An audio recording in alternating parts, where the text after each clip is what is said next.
महालक्ष्मी पूजन, दीपावली का अवसर आ रहा है, धनतेरस, रूप चौदस, दीपावली, पड़वा मतलब गोवर्धन पूजन और 5वां दिन भाई दूज यम द्वितीया। 5 दिन तक लक्ष्मी महारानी आपके घर में रहेगी, आप उसकी आराधना करना। पहले भी कथा में कहा, माता लक्ष्मी को, नारायण को लक्ष्मी किसने दी है? भगवान शिव ने। लक्ष्मी जी तो भगवान शंकर के पास आ रही थी क्योंकि माता ख्याति इनको दे रही थी, पर माता ख्याति से शंकर भगवान ने कहा कि भगवान विष्णु को लक्ष्मी जी दीजिए। जो लक्ष्मी भगवान विष्णु को प्राप्त हो सकती है, क्या लक्ष्मी हमारे घर में नहीं आ सकती? 5 दिवस तक आप माता लक्ष्मी की आराधना करिए, उसको अपने घर में बुलाने का प्रयास करो। श्री शिवाय नमस्तुभ्यम। 5 दिन तक आप भी शंकर का अनुमोदन करो, श्री शिवाय नमस्तुभ्यम बोलो, लक्ष्मी की आराधना करो, घर में काम करते रहो, पपड़िया बनाओ, गुजिया बनाओ, जो बनाना है बनाओ, पर उस शंकर का अनुमोदन कर कर बनाओ और लक्ष्मी जी का अनुमोदन करते रहो, स्मरण करते रहो, जिससे माँ हमारे घर में विराजमान हो। आप लोगों से निवेदन रहेगा, सब दीपावली का पर्व बड़े धूमधाम से मनाना। दीपावली के पूजन का ज़्यादा बड़ा रूप में तो हम विस्तार वर्णन नहीं करेंगे। कमाई में भगवान से प्रार्थना करना कि धन आए तो अभिमान मत आने देना, अहंकार ना आए, बस इतना ध्यान रखना।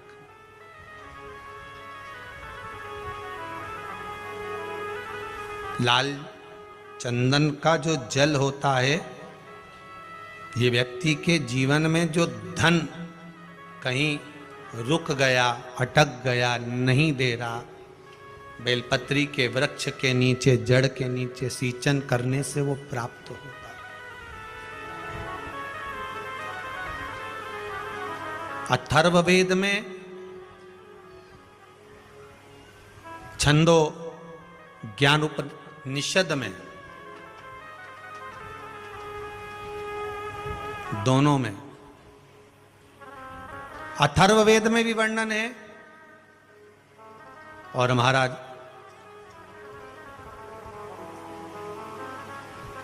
वर्णन किया गया कि पीपल के वृक्ष की जो जड़ होती है, बेलपत्री के वृक्ष की जो जड़ होती है,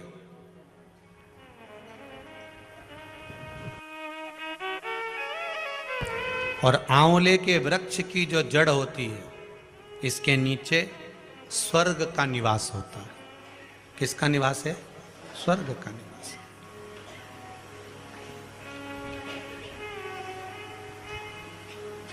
अथर्ववेद में भी कहा और छंदो उपनिषद में भी वर्णन करा।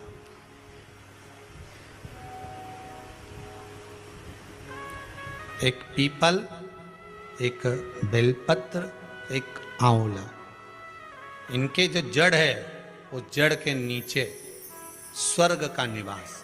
ये जहां लगे,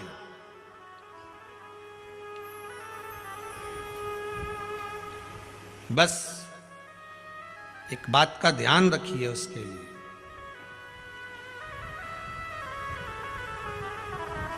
कि जहां पर ये वृक्ष होता है और उस वृक्ष के नीचे बैठकर हम जब किस जल का सिंचन कर रहे हैं, जैसे अभी आपको कहा था कि जल में अगर लाल चंदन मिला हो और आप बेलपत्री के जड़ में सिंचन कर रहे हैं तो लक्ष्मी की आवक बढ़ेगी। कहीं पैसा अपना अटक गया, नहीं आ रहा, आएगा।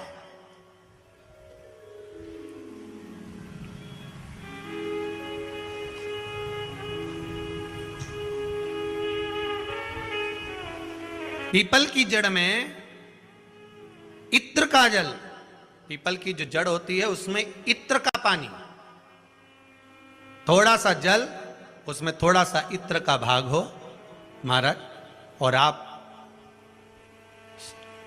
भगवान पीपल देव, पिपलेश्वर महादेव का स्मरण कर कर पीपल की जड़ में अगर जल चढ़ा रहे हैं, और मान लो शरीर में कोई कष्ट हो गया है, शरीर में कोई रोग हो गया है, कोई मालूम पड़े ये हाथ 4 दिन से दुख रहा है, या 4 दिन से ये नस दब गई है, या ये कमर दब रही है, तो आप 2-4 दिन कर देखो।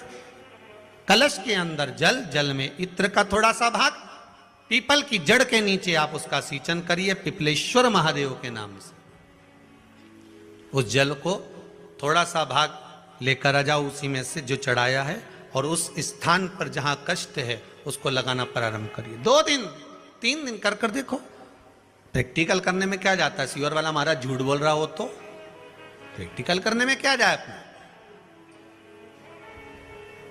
करते रहो। जिन जिन ने प्रैक्टिकल करे उनका रिजल्ट यहां सामने है, जिन जिन ने करे। और अभी और पत्र देगा पढ़ने के लिए, हो अभी कहीं का भजन आएगा जब देख लेंगे। करते रहो। तीसरा, महाराज आंवले के वृक्ष की जड़। आंवले के वृक्ष की जो जड़ होती है, इसके नीचे शिव महापुराण की कथा कहती है, विष्णु पुराण कहती है, स्कंद पुराण कहती है महाराज कि भगवान नारायण स्वयं इस जड़ के नीचे अपना विश्राम करते हैं महाराज। इस जड़ के नीचे प्रयास करा करो। 1 चुटकी हल्दी, कितनी? मात्र 1 चुटकी हल्दी। आंवले के वृक्ष के नीचे भगवान हरि हर महादेव, कौन से महादेव हैं? हरि हर महादेव के नाम से रखकर उस पर पूर्व मुख कर कर, पूर्व की ओर मुख कर कर जल समर्पित करना प्रारंभ कर दीजिए। आप अगर प्रयास करेंगे, शुक्रवार की शुक्रवार करें, या नवमी की नवमी करें, अष्टमी की अष्टमी करें, प्रदोष की प्रदोष कर लें, सोमवार की सोमवार कर लें, तो आंवले की जड़ के नीचे अगर हमने हल्दी रखकर जल का भाग समर्पित करा है पूर्वभिमुख होकर, तो अगर व्यापार नहीं चल रहा है, 1 हफ्ता हो गया बैठे हुए हो, कोई ग्राहकी नहीं है, तो 1 बार करो, दूसरी बार करने जाओगे तो आप अपने आप दौड़ कर जाओगे कि मेरा 1 हफ्ते से व्यापार अच्छा चल रहा है। आप दूसरी बार करोगे तो आपको ये ज्ञान उपदेश ये प्राप्त हो जाएगा, अपने आप रिजल्ट सामने आएगा कि हाँ, हमने आंवले के वृक्ष के नीचे हल्दी को समर्पित करा था, और उसको चढ़ाने के बाद हमने जो जल चढ़ाया है उसका फल हमको प्राप्त हुआ, उसका फल हमें मिला है।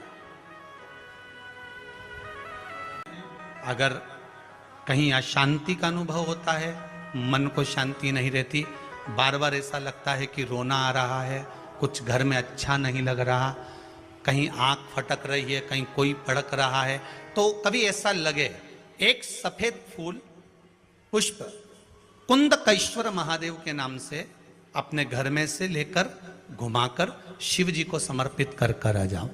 वापिस आओगे ना तो रुआसा सा मन होगा, न मन में अशांति होगी। इतना पावर बाबा दे देंगे कुंदकेश्वर महादेव कि आपको खुद अनुभव हो जाएगा। केवल 1 पुष्प श्वेत कुंदकेश्वर महादेव। कुंदकेश्वर महादेव कोई साधारण नहीं है। जिस समय माता पार्वती ने विदल और उत्पल का संहार करा था, तो कुंदुक भगवान के चरणों में जाकर लगा। उस कुंदुक के लगने से भगवान शंकर का नाम कुंदकेश्वर हो गया। भगवान शिव ओघड़दानी, त्रिकालदर्शी, कैलाशी, अविनाशी भगवान शिव के अन्य अवतारों का वर्णन है। फिर आगे जो चरित्र कहा गया है, भगवान के 12 ज्योतिर्लिंग का स्मरण कराया गया। महाराज, एक बात ध्यान रखिएगा, शिव महापुराण कार्तिक महत्तम कथा तो आज विराम हो जाएगी, पर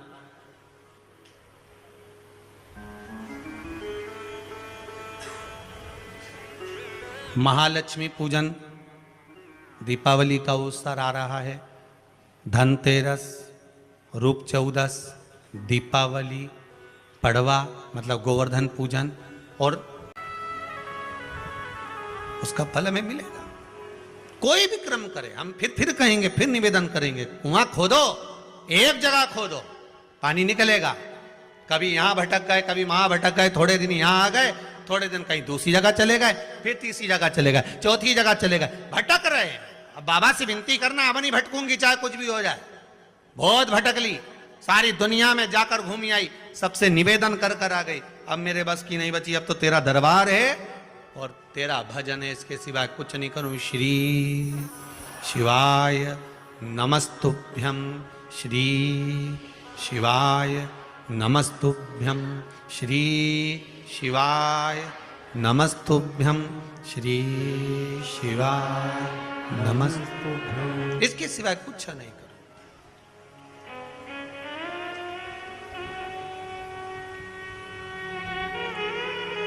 हमारा भजन मूल हो जाए। एक विदल और उत्पल दो असुर हुए। पार्वती मैया ने जो भजन करा था, स्मरण करा था, शिव मिले थे, उनकी भक्ति दृढ़ी थी। विदल और उत्पल ने एक बार माता पार्वती जी को देखकर बड़े आनंद के साथ उनकी ओर लोभित हो गए, उनकी ओर आसक्त हो गए।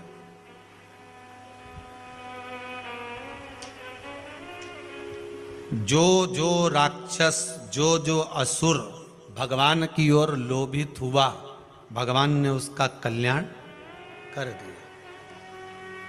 दुनिया के लोग संसार को देखकर लोभित होते हैं, ये कितनी सुंदर है, वो कितना सुंदर है, वो ऐसा है, वो वैसा है। हम काया देख रहे हैं, केवल शरीर देखा।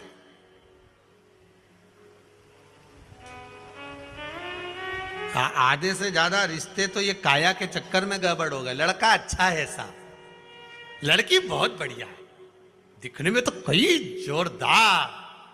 अब पहले का समय, आज का समय, पहले के जमाने में सूरत नहीं देखते थे, चरण देखते थे। आज के जमाने में चरण नहीं देखते, सूरत देखते।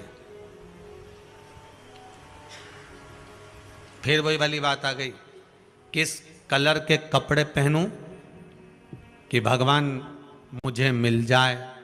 शिव महापुराण की कथा कहती है, कपड़ा बदलने से परमात्मा नहीं मिलता, कलेजा बदलने से भगवान तुम्हारे सामने आकर खड़ा हो जाता है। कलेजा बदलना, कपड़ा बदलते बदलते तो जिंदगी निकल जाएगी, भगवान नहीं मिलेगा। पूरी जिंदगी निकल गई। क्या हुआ कपड़ा बदलने से? वो रावण ने बदला था, क्या हुआ? कपड़ा बदलने से भगवान ने।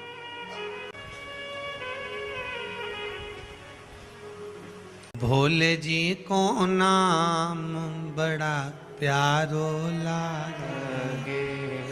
आप जिस स्थान पर, जिस जगह पर, जिस भूमि पर, जिस क्षेत्र में जहां निवास करो, भगवान की अविरल भक्ति में डूबे रहो। महाराज उन कथा कहते हैं और आप कथा कहते हो।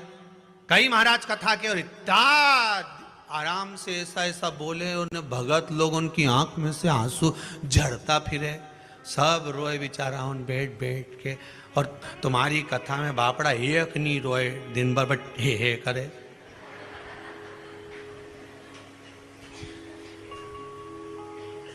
और तुम भी व्यासपीठ पे बैठ के बस हंसता रहो, न ठिठोली करता रहो। तुम्हारी भी आंख मांख में आंसू नहीं आए, और बाकी का महाराजन तो कथा के नहीं, बापड़ा सब झड़ता फिरे। 25 बार मुंडा साफ कर ले, 2-4 बार तो सपेट ले। अब तुम तो, तुम्हारी संपटनी पड़ेगी, तुम सब ठिठोली, सब हंसे और तुम भी हंसो। अरे भैया, पूरे ब्रज में घूम लेना, पूरे ब्रज में घूम लेना, और एक बार ब्रज में घूमने के बाद में नंदगांव जाना, गोकुल जाना। कौन कौन गया इधर हाथ उठाओ।